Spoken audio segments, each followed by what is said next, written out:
నా ఆత్మ నేను రక్షించుకోనయ్యా, రక్షించుకోవటం నా చేత కాదు, నువ్వే రక్షించమని దీనంగా యేసు దగ్గరకు వచ్చావు.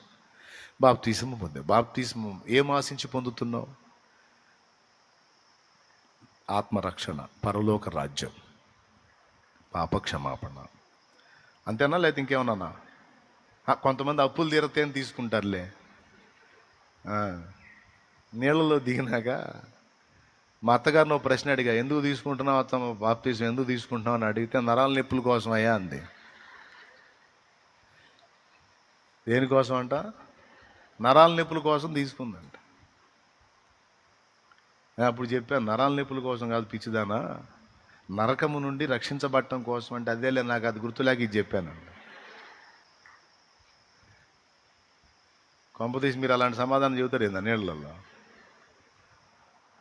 గ్యాస్ ట్రబుల్ తగ్గిద్దని, షుగర్ కంట్రోల్ అయిద్దని, ఈ మధ్య బీపీ ఎక్కువ అవుతుంది తగ్గిద్దని, అప్పులు తీరుతాయని, అబ్బాయికి ఉద్యోగం వచ్చిద్దని, అమ్మాయికి పెళ్ళి అయిద్దని, ఇట్లాంటివి కాదు.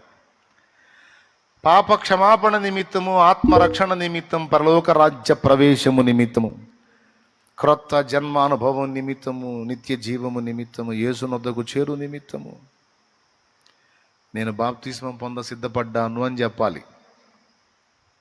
అంతేగాని నీళ్ళలో దిగి యేసుప్రభు చాలా మంచి పనులు చేశాడు అందుకని తీసుకుందామని. ఆయన మంచి పనులే చేస్తాడు, నీ చెడ్డ పనుల సంగతి ఏంది?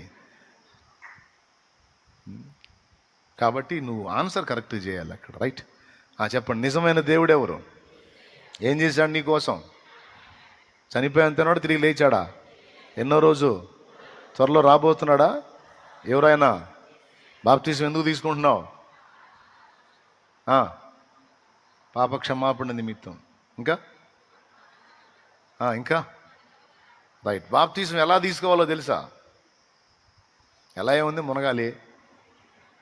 హలో, మునగాలి కాదు, మారు మనసు పొందాలి. మారు మనసు ముఖ్యం.